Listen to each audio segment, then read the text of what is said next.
Winners will be the ones who have AI that know about their business. Adoption prevents disadvantage, but learning creates advantage. What does your AI know that everyone else's doesn't know? Welcome to the AI Take, powered by 1KE, where in each episode we unpack one AI lesson and we explain why it matters to you in your business.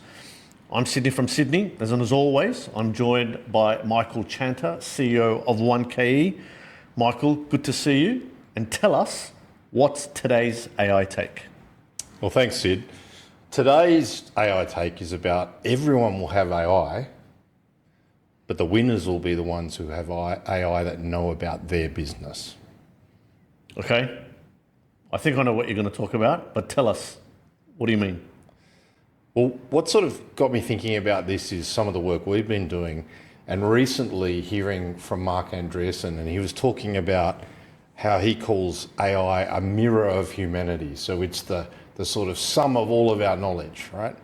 And of course, what that implies is everyone gets the same mirror, right? So the way I was thinking about this is, when you look in the mirror, what does your AI know that everyone else's doesn't know? Because otherwise, we all have the same mirror. Right, well, if we've all got the same thing, why bother adopting and why bother doing it now? Yeah, well, that's actually quite interesting. So firstly, AI capability is becoming universal. We all understand that. But if you think about that, what that means is, like, for example, accounting software, that's now the new table stakes, the minimum standard. At some point, everyone shifted from doing their books, on paper to Xero and QuickBooks and things like that. But there's no competitive advantage in that. Yeah, you just got to do it. Yeah. So. All right. So if everyone is down this path of adopting AI and its table stakes, what are they doing wrong then? What's the point? I think there's two things that businesses are getting wrong. The first is working on the assumption that AI, if everyone has the same AI, then there's no point adopting it. And I think that's a mistake. Everyone needs to monetize the opportunity of the advantage that it brings to you.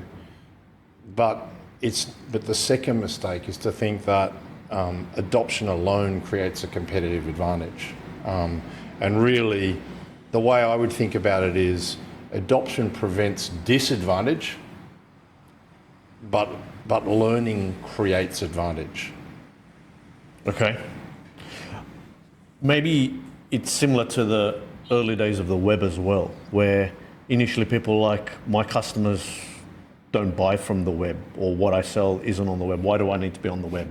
And then it was like, duh, it's a table stakes. You need to be on the web. People are going to search that way. But then just being on the web alone without thinking about the user journey, the SEO, SEM back then and things like that, maybe that's a similar analogy, right? In terms of where we came from and where we're going. Absolutely. Yeah. Cool. All right. So what should organizations be doing differently then as they think about AI adoption?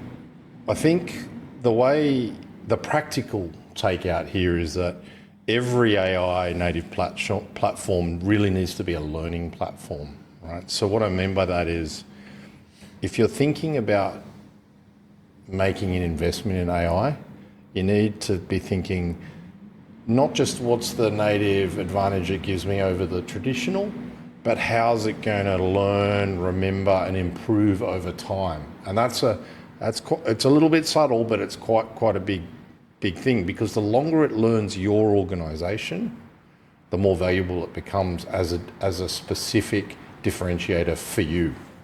Yep. And so, have you got an example? I mean, what would be the simplest way to understand that? Because it sounds right in theory. Yep, we needed to have more context about us or know more about us. That's sort of obvious, but help us understand that a little bit better. Yeah, I think a useful analogy is to think about AI models as being like a graduate.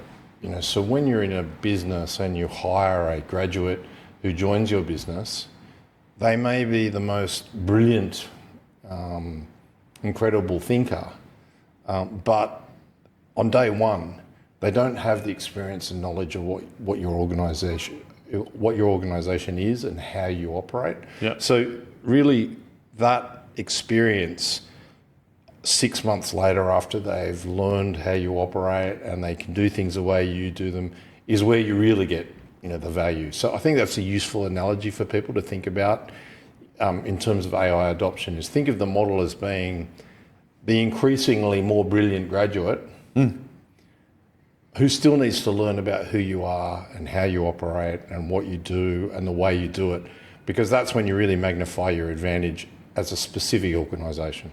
I like that a lot because it's almost like a mindset thing, because we can get that wrong with people and graduates especially, right? They come in, they go, they're useless. But actually, they're super capable, super smart, and it's up to us as leaders to shape them, guide them, direct them, coach them, give them feedback, lift them. Exactly. And that's a great analogy. I love it in terms of that's what we need to be doing with our AI, and then watch it perform. So, if people remember one thing from today's lesson, what should it be? Think about it this way. Everyone gets access to the same AI, but not everyone gets access to your organisational knowledge. Mm-hmm. So you need to ask yourself, what does your AI know that everyone else's doesn't know? Yeah. Got it. Very cool. So, folks, that's our AI take for this week. If you found it useful, please make sure you're following us and subscribing to our channels, and feel free to share this episode with anyone you think will get value from it. We'll be back next week with another practical AI lesson and discuss what it means for you. Thank you, Michael. Great. Thanks, Sid.